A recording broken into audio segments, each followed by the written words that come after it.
Independent Senate candidate Dan Osborne made national waves in 2024 with a much closer than expected challenge to incumbent Republican Senator Deb Fischer in deep red Nebraska.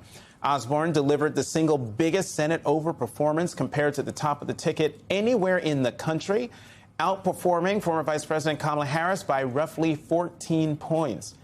Now, Osborne is back for another run. This time, he's taking on Republican Senator Pete Ricketts, betting that growing frustration with the White House could make Nebraska even more competitive this time around.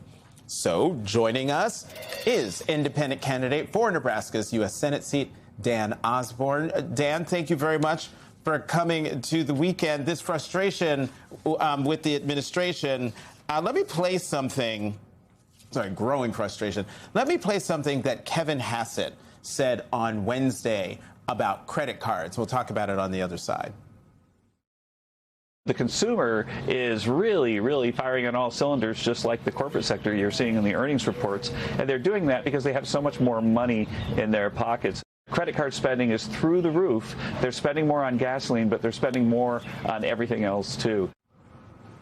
Now, Dan, as you know, Kevin Hassett is the head of the National Economic Council. Do Nebraskans view spending much more than they have ever spent on credit cards is a sign of their economic health? Yeah, well, I suppose that directly relates into it. You know, I was just at the gas pump the other day, and for the first time in a long time, I had to stop the pump short because I realized my mortgage was coming out. And that's the way people are living right now. You know, it's definitely a struggle. Bad tariff policy and bad foreign policy is playing out in real time with a lot of us, and it's hurting our pocketbooks. And I know my opponent, like Pete Ricketts, who's rubber stamping all of this, I don't think he probably doesn't even drive his own car, let alone pump his own gas. So he's definitely disassociated from the majority of our reality. Mr. Osborne, you raised more money than Pete Ricketts in the Q1, I think.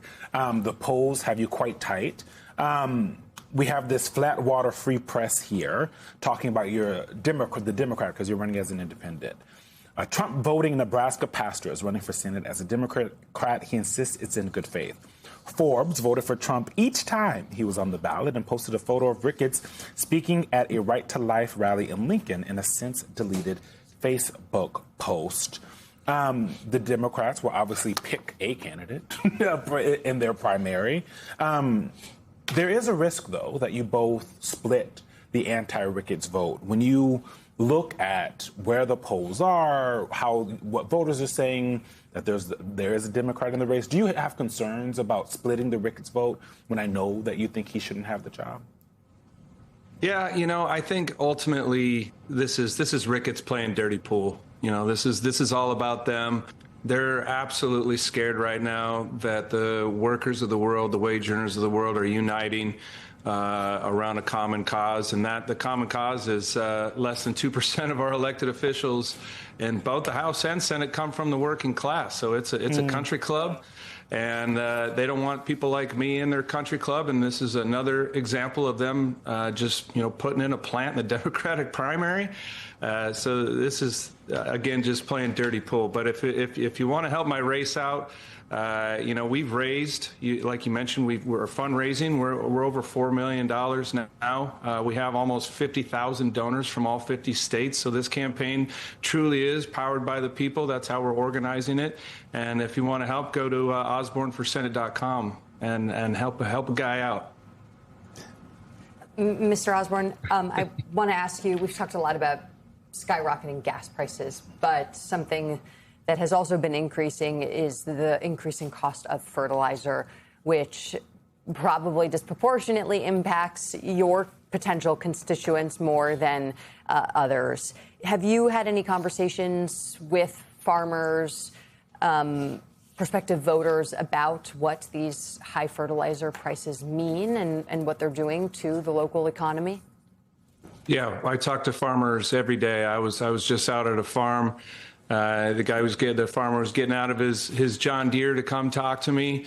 He farms 1,900 acres, and his inputs are skyrocketing. Just fertilizer alone for his 1,900 acres, he told me he's paying $50,000 more than he would have pre-war. So this is playing out in real time. Farmers are getting screwed yet again. Pete Ricketts is rubber stamping this and saying, "Hey, I'm for the farmers." But you know what? You can tell a farmer it's sunny outside, but when he steps out, it's raining. They're going to stop believing your lies. You know, Mr. Osborne, I'm wondering, what are you hearing on the campaign trail from Nebraskans about the war? Are they with the president and with the administration, or are they expressing frustration that it seems as though the administration is focused overseas and not on them? Yeah, I mean, first of all, you know, I served in the Navy. I went through the Strait of Hormuz twice myself on 2 Western Pacific deployments. And so my heart always goes out to the men and women serving in uniform. But, you know, as far as we could argue all day long till we're blue in the face on whether we should be there, I think we all understand that Iran shouldn't have a nuclear weapon. But what's playing out in real time is we're paying the cost. We're paying the cost for it right now. You know, our farmers are getting screwed. We're getting screwed at the pumps. Grocery prices continue to rise. My paycheck stays the same. While rent and everything else is going up. So this is definitely problematic for us right now, the ones who are flipping the bill for this war. Mr. Osborne, if you were to win and became a senator, you would be one of the people who would have to say, and constitutionally supposed to say, whether or not we're supposed to be in Iran. Do you believe that this is a just war, that the United States should be engaged in? You know, I'm not a political pundit. I don't have all the information in front of me. You know, at face value, no, it doesn't seem like it. But again, I'm not there. I'm not involved. Again, you know, I was enlisted, and you know, my thoughts and prayers always go out to the families of service members and the service members themselves. And there's going to be a lot of people coming back that are going to need the VA to you know, be funded, and they're gonna need help. So that's what you know, when I get in the U.S. Senate, that's what I want to provide for our men and women in uniform. Dan Osborne, thank you so much for your time this morning. We appreciate it.